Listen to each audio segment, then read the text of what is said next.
Nothing to be thankful for in bed. My wife mocked me at Thanksgiving dinner, humiliating me in front of my colleagues and family. Everyone laughed. I smiled through the pain, but something inside me broke that night. After years of emotional abuse and public ridicule, I finally saw the truth. My marriage was built on betrayal and disrespect. But what my wife never expected was my response.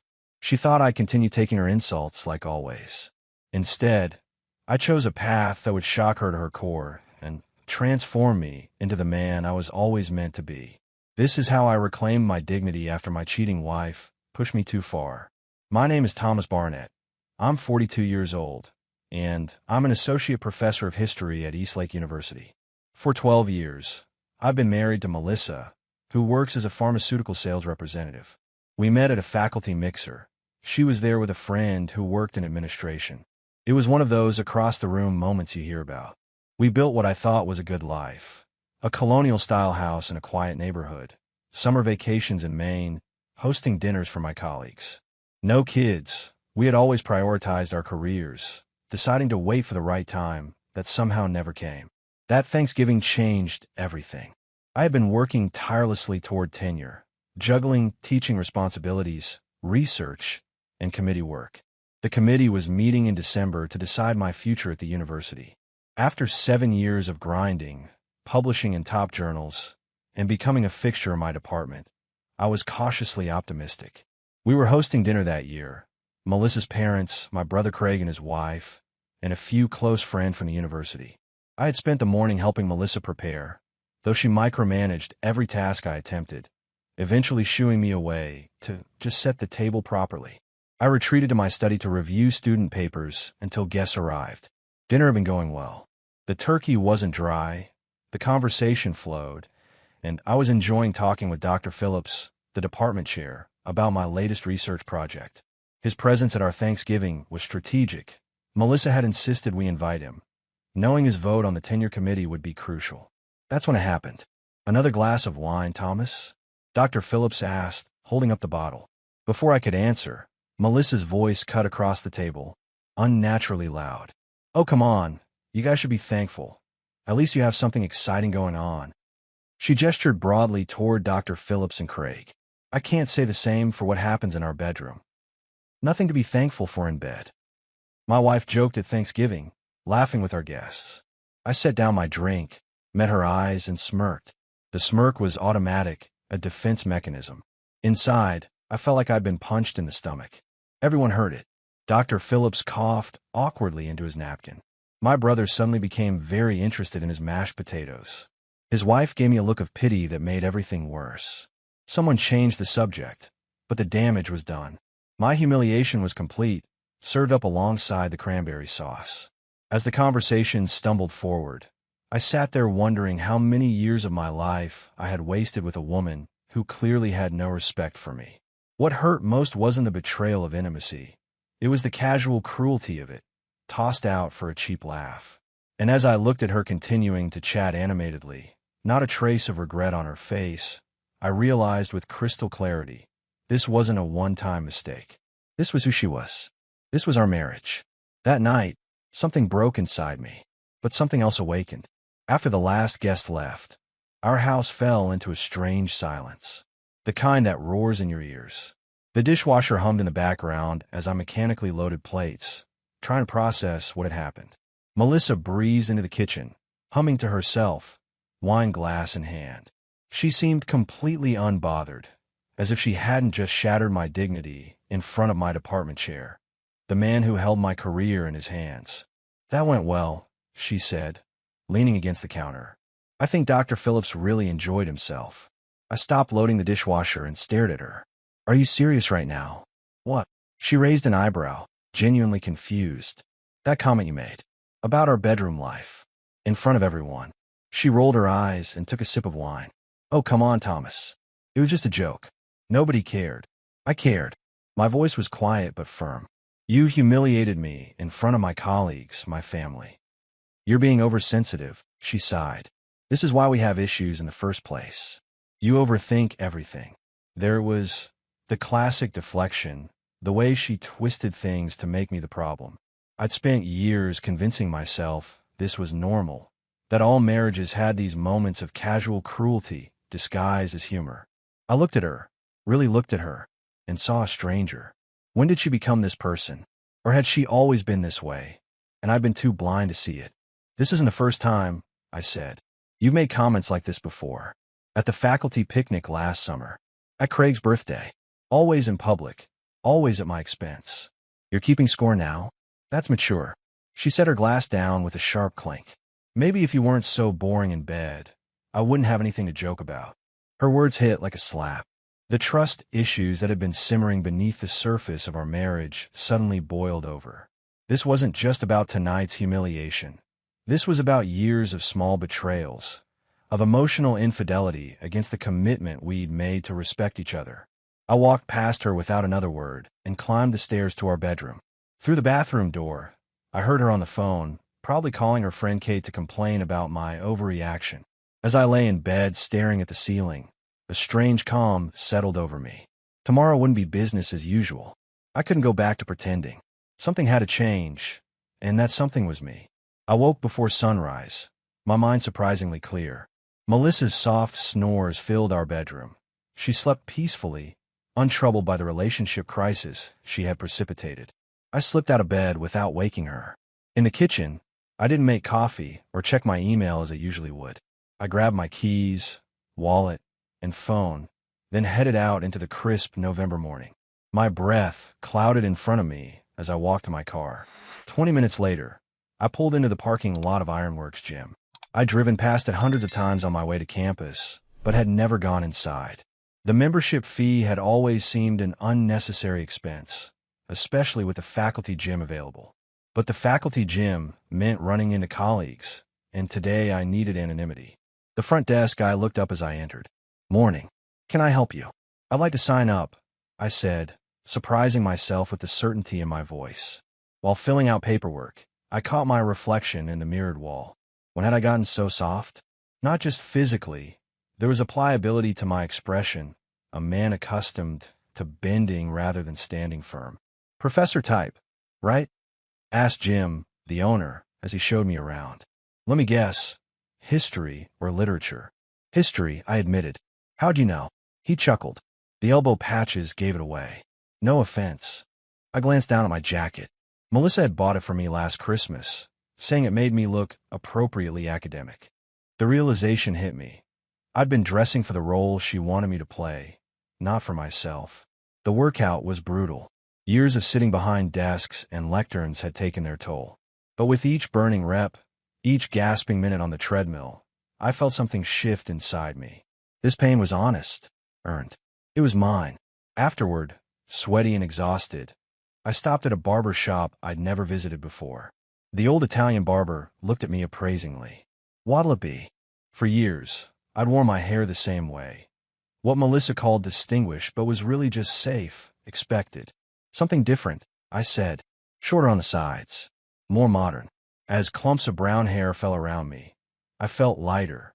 The man in the mirror gradually transformed. Sharper jawline exposed, stronger features emerging from behind the soft professor facade. Back home, Melissa was in the kitchen, still in her robe, scrolling through her phone when I walked in. She glanced up, then did a double take. "What happened to your hair?" "I got a cut." "I can see that.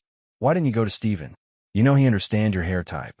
I opened the refrigerator, grabbed a bottle of water. Felt like a change. Her eyes narrowed. "And the gym bag? Since when do you work out?" "Since today," I said simply. I could see her processing this information, trying to fit it into her understanding of me. Predictable Thomas, reliable Thomas, controllable Thomas. But that man had begun to fade away last night, and I had no intention of bringing him back. "Are you still upset about last night? Is this some kind of, I don't know, rebellion?" I met her eyes. "No, Melissa. This is just me, making some changes." The confusion on her face would have been comical if it weren't so revealing. She truly didn't recognize the person standing in front of her, because she'd never really seen me at all. The following Monday, I walked into my department with my head held higher. The new haircut and a weekend of intense workouts hadn't transformed me overnight, but something fundamental had shifted inside me. "Whoa, look who got a makeover," said Denise, our department secretary. "Hot date with a missus." Just felt like a change, I replied, collecting my mail. Well, it's about time you spice things up, she grinned. You were starting to blend in with the bookshelves. I headed to my office, noticing a few curious glances from colleagues. Inside, I found Emma Parker, my research assistant, organizing articles for our upcoming publication.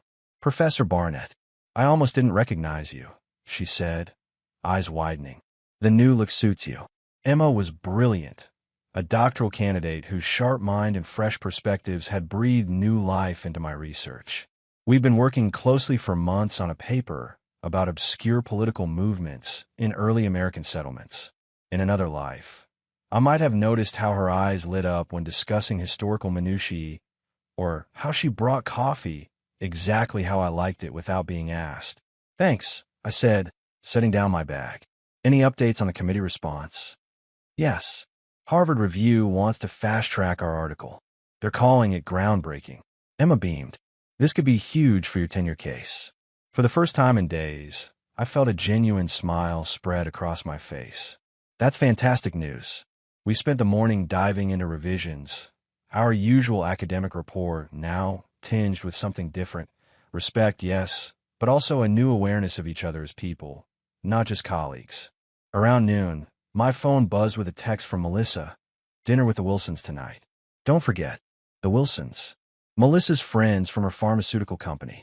The husband who talked about golf scores all night, while the wife bragged about their timeshare in Aspen. A month ago, I would have dutifully cleared my schedule. I texted back, can't make it. Deadline for Harvard Review. Her response was immediate. Seriously? This dinner has been planned for weeks. Sorry. This publication is make or break for tenure. 3 dots appeared, disappeared, appeared again. Finally, fine. I'll tell them you're buried in your dusty books again. I pulled my phone away without responding. The old Thomas would have felt guilty, would have caved. The new Thomas had more important priorities than playing the dutiful husband at another mind-numbing dinner party. Everything okay? Emma asked, noticing my expression. Yeah, just dodging a bullet, I replied. Hey, want to grab lunch? I could use your input on the conclusion section. We ended up at a small cafe near campus, far from my usual faculty dining hall. The conversation flowed easily from academic topics to books, films, and travel dreams. For the first time in years, I was having a genuinely stimulating conversation with someone who valued my thoughts. When my phone buzzed again with more text from Melissa, I turned it face down on the table without checking. This paper, this moment, this fresh start, they mattered more than her emotional manipulation and trust issues. I was done being at her beck and call while she bulldozed my dignity. I returned home late that evening to find Melissa waiting in the living room, a glass of wine in hand and storm clouds in her eyes. How was your deadline? She asked, voice dripping with sarcasm. Productive, I replied, setting down my laptop bag. We made good progress. We. She raised an eyebrow. You and your little research assistant. I paused, surprised by her tone. Emma. Yes, Emma, she repeated, swirling her wine. The one who looks at you like you hung the moon. She's a doctoral candidate who respects my work, I said evenly. Something you might try sometime. Her eyes widened. A month ago, I would never have spoken to her that way. Melissa was used to me backing down, smoothing things over. The Wilsons asked about you, she said, changing tactics. Carol's husband just made partner at his law firm. They bought a vacation home in Vermont. Good for them. You could at least pretend to care about our social obligations. Our social obligations? Or yours? I grabbed a bottle of water from the fridge. When was the last time we spent time with my friends? She scoffed. Your idea of a social gathering is arguing about medieval tax systems with other history nerds. And your idea is parading me around like a show pony while you made jokes at my expense, I countered. Melissa set her glass down hard enough that wine sloshed over the rim. What's gotten into you lately? The hair, the gym, the attitude. Are you having some kind of midlife crisis? Maybe I'm just tired of settling. Settling. Her voice rose. Is that what our marriage is to you? Settling. I looked at her. Really looked at her. The woman I'd married had been ambitious. Yes, but also kind, supportive. Somewhere along the way, she transformed into someone who saw me as an accessory, not a partner. I don't know what our marriage is anymore, I said honestly, but I do know I deserve basic respect. This is about Thanksgiving, isn't it? You're still hung up on one little joke. It wasn't little, and it wasn't just once, I said. It was the last straw. Melissa stood, crossing her arms. So what now? You're going to reinvent yourself? Trade me in for a younger model? Is that the plan? There's no plan, I replied, suddenly tired. I'm just making changes I should have made a long time ago. As I headed upstairs, I heard her phone ring. Through the bedroom door, I caught fragments. Acting weird. I don't know what's gotten into him. Marriage problems. I lay in bed, staring at the ceiling, realizing something profound. I no longer cared what Melissa thought. For years, her opinion had been my compass. Now I was finding my own true north. 2 weeks into my transformation, the changes were becoming more noticeable. My clothes fit differently, my posture had improved, and colleagues were responding to me with newfound respect. But the most significant change was internal. I was remembering who I used to be before I'd allowed my marriage to shrink me. I was reviewing lecture notes in my office when there was a knock at the door. Got a minute? Dr. Phillips stood in the doorway, looking uncharacteristically hesitant. Of course, I said, gesturing to the chair across from my desk. He settled in, studying me. I've been meaning to speak with you since Thanksgiving. My stomach tightened. Here it was, the fallout from Melissa's joke. I braced myself for awkward sympathy or, worse, professional consequences. I want to apologize, he said, surprising me. You? For what? He sighed, looking uncomfortable. For not saying something that night. Your wife's comment was inappropriate, and the way everyone just let it slide, well, it wasn't right. I was speechless. Of all the scenarios I'd imagined, this wasn't one of them. My first wife was like that, he continued. Belittling, undermining.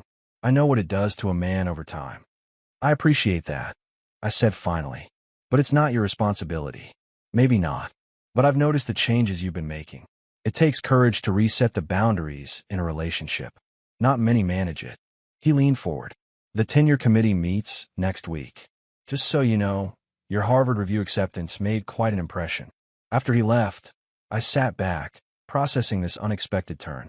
For years, I'd compartmentalized my personal and professional lives, believing no one noticed or cared about my marriage issues. Clearly, I'd been wrong. That evening, Emma and I were working late in the department library when my phone rang. Melissa's name flashed on the screen. I silenced it. Don't need to get that, Emma asked.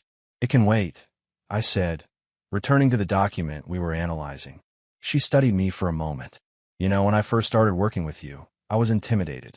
Your reputation in the department was formidable. Really? I always thought people saw me as a pushover. She shook her head. Not academically. Your work has always commanded respect. But lately, there's something different. You seem more present. My phone buzzed again, a text this time. Where are you? Dinner's getting cold. I put the phone away without responding. For the first time in our marriage, Melissa was experiencing the uncertainty of not knowing where I was or what I was doing. The tables had turned, and it felt like justice. I'm more present, I told Emma. I'm finally showing up for my own life. Her smile made something warm bloom in my chest, something I hadn't felt in a very long time. When I finally arrived home that night, the house was eerily quiet. Melissa's car was in the driveway, but no lights were on downstairs. I found her in our bedroom, sitting on the edge of the bed, scrolling through her phone. You didn't answer my calls, she said without looking up. I was working with Emma. Her voice was casual, but I caught the edge. Yes, actually. We're finalizing the Harvard paper. She set her phone down and finally looked at me. Something had changed in her expression. The irritation and confusion had been replaced by calculation. I made your favorite dinner, she said. It's in the fridge if you're hungry. I blinked, surprised by this sudden shift. Melissa hadn't cooked for me in months, maybe longer. Thanks, I said cautiously. I already ate. With her. At my desk. Alone. She stood up and approached me, placing her hand on my chest. You've been working so hard lately. I was thinking we could use a break. Maybe that weekend trip to the vineyards we've been putting off. I gently removed her hand. I have the tenure committee next week. I can't take off right now. For a moment, her mask slipped. Frustration flashed across her face before she composed herself again. I'm worried about us, Thomas, she said, her voice softening. You've been so distant lately. Ever since Thanksgiving. So you do remember Thanksgiving? She sighed dramatically. Are you ever going to let that go? It was one stupid comment. One of many, I corrected. And you still don't get it. Then explain it to me, she pleaded, taking my hands. Help me understand what's going on with you. 5 weeks ago, this approach would have worked. I would have melted at her apparent willingness to listen, would have convinced myself things could change. But now I recognize a tactic. This wasn't genuine concern, it was damage control. I'm tired, Melissa, I said, disengaging from her grip. We can talk tomorrow. As I headed to the bathroom, I caught sight of something on her nightstand, a book titled, Saving Your Marriage, Rekindling the Flame. The irony wasn't lost on me. After years of neglect and casual cruelty, she was scrambling to preserve what we had only when she sensed it slipping away. That night, lying in bed beside her, I felt more alone than I had in years. Yet paradoxically, more at peace. The emotional distance between us had become a physical reality, with her sleeping form just inches away, feeling like it was on the other side of an unbridgeable canyon. My phone lit up with a text. Emma, just heard from Harvard. They want us to present at the symposium next month. Congrats, Professor. I smiled in the darkness. While one chapter of my life was ending, another was just beginning to unfold. The following weekend, I returned from my morning workout to find Melissa in the kitchen wearing an apron, surrounded by grocery bags. The aroma of baking filled the house. What's all this? I asked, setting down my gym bag. Surprise, she said with a smile I hadn't seen in years.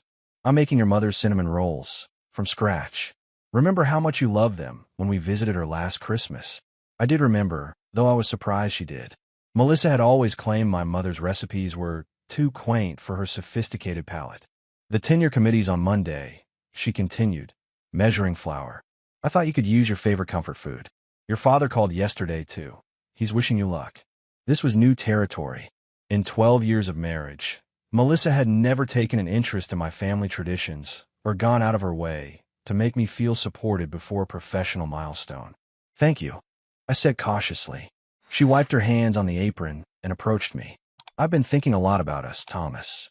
About what you said regarding respect. She placed her hand on my chest. I know I've made mistakes. That comment at Thanksgiving was inexcusable. Her admission caught me off guard. In all our years together, Melissa had never acknowledged when she'd hurt me. I miss us, she whispered, leaning closer. Remember how we used to be? Before all the pressure of tenure and work came between us. For a moment, I felt a faint echo of what we once had. Before the casual cruelty, before the betrayal of trust, before our marriage problems became too obvious to ignore. She must have sensed my hesitation because she pulled back slightly. I've booked us a weekend at that vineyard in Sonoma, for after your committee meeting, to celebrate your tenure and our fresh start. The old Thomas would have been moved by this grand gesture, would have seen it as evidence of change. But the new Thomas recognized it for what it was, too little, too late. Emma and I are presenting at Harvard that weekend, I said gently. Her expression hardened briefly before she composed herself. Surely you can reschedule. This is about saving our marriage, Thomas. Is it? I asked quietly. Or is it about getting things back to the way they were, when I accepted whatever treatment you dished out? That's not fair, she protested. I'm trying here. Yes, now you're trying. After I stopped accepting the disrespect. After I started changing. After I stopped being convenient. She stepped back, dropping the loving wife act. So it is about her, she said coldly. Your little assistant with the schoolgirl crush. No, I said firmly. This is about me. About what I deserve in a relationship. And I don't deserve a second chance. Her eyes filled with tears, whether genuine or strategic. I couldn't tell anymore. Everyone deserves a second chance, I said. But this would be chance number 100. At some point, I had to realize nothing was going to change. The timer dinged. Melissa turned away to check the oven, her shoulders rigid. As I watched her mechanical movements, I realized something profound. I felt nothing. No anger, no sadness, no longing for what might have been. The emotional affair I'd been having was with the person I was becoming, the person I should have been all along. Monday morning arrived with a strange sense of inevitability. As I dressed for the tenure committee meeting, Melissa hovered in the bedroom doorway. Your blue tie would look better, she suggested, watching me adjust the burgundy one I'd chosen. "This one was a gift from Dr. Phillips," I replied. It seemed appropriate. She nodded, then approached with a small velvet box. "I got you something. For good luck." Inside was a pair of silver cufflinks engraved with my initials. An expensive, thoughtful gift that would have meant the world to me just months ago. Now it felt like another calculated move in a game I was no longer playing. "Thank you," I said, slipping them into my shirt cuffs. "They're very nice." Her eyes searched my face for more enthusiasm, but I had none to give. The distance between us had grown too vast to bridge with material gestures. "I'll be home early to celebrate," she said. "I've ordered champagne." I nodded non-committally and gathered my papers. The tenure committee meeting went exactly as Dr. Phillips had predicted. My research record, teaching evaluations, and recent Harvard acceptance carried the day. By noon, I was officially a tenure professor at Eastlake University. As colleagues congratulated me, Emma appeared with a small wrapped package. "For your achievement," she said with a genuine smile that reached her eyes. It was a vintage fountain pen in a simple wooden box. Not expensive, but perfectly aligned with my passion for historical artifacts. The thoughtfulness of it, how well she knew me, made my chest tighten. I returned home in the late afternoon to find Melissa waiting with champagne and news of her own. "I've been offered a director position," she announced as I walked through the door. "Better salary, more prestige, but it would mean relocating to Boston." I set my briefcase down slowly. "Boston? It's perfect timing," she continued excitedly. "With your tenure secured, you could easily transfer to Harvard or Boston University. Think of the opportunities for both of us. A fresh start, away from all the issues we've been having." Her words hung in the air between us. This wasn't just a job offer. It was her solution to our marriage problems. A geographical cure for a fundamentally broken relationship. "I'm not moving to Boston," I said quietly. Her smile faltered. "What do you mean? This is an incredible opportunity. For you, perhaps. But my life is here now. My career, my research, my—" "Your assistant?" She cut in, her voice suddenly cold. "My future," I corrected. "The future I've built after finally recognizing what I deserve. And I'm not part of that future." Her eyes filled with tears that, for once, seemed genuine. I looked at this woman I'd spent 12 years with, truly looked at her, and felt only a distant sadness for what might have been. "I don't think I've been part of your future for a very long time," I said. "Not as a partner. Only as an accessory." She slammed her glass down, champagne sloshing onto the table. "So that's it.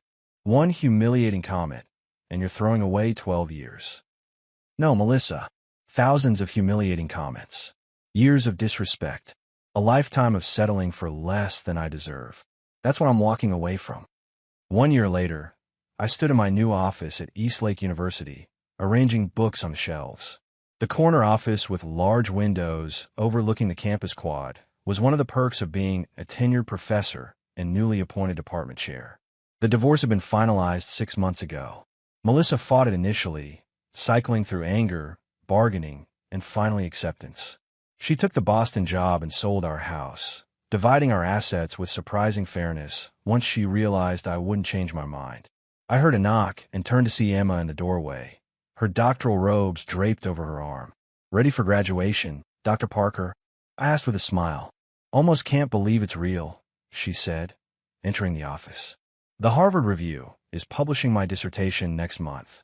They'd be fools not to," I replied, feeling a surge of pride in her accomplishments. Our relationship had evolved gradually after my separation. What began as mutual respect had grown into friendship, and eventually something deeper. We'd been careful to maintain professional boundaries until she completed her doctorate, aware of academic politics and the value of her reputation. "Have you heard from Melissa?" she asked, helping me arrange books. "She sent an email last week. She's engaged her company's CEO. Are you okay with that?" Emma studied my face carefully. I considered the question honestly. "Yes. I hope she finds what she's looking for." And I meant it. The anger that once defined my feelings toward Melissa had faded, replaced by a detached understanding. We had been wrong for each other in fundamental ways, but it had taken that public humiliation at Thanksgiving to make me see it. As we prepared to leave for the graduation ceremony, I paused to look around my office, at the framed Harvard Review article, the tenure certificate, the photograph of Emma and me at the symposium where we'd first acknowledged our feelings for each other. You know, I said, a year ago I couldn't have imagined being this content. Because of your career success? She asked. Partly, but mostly because I finally understood what self-respect feels like. She smiled, taking my hand. The hardest lesson is learning what you deserve. Walking across campus together, I reflected on the journey that had brought me here. That humiliating Thanksgiving comment had been the most painful gift I'd ever received, the catalyst that forced me to recognize my worth and rebuild a life that honored it. Sometimes the end of one story is necessary for a better one to begin.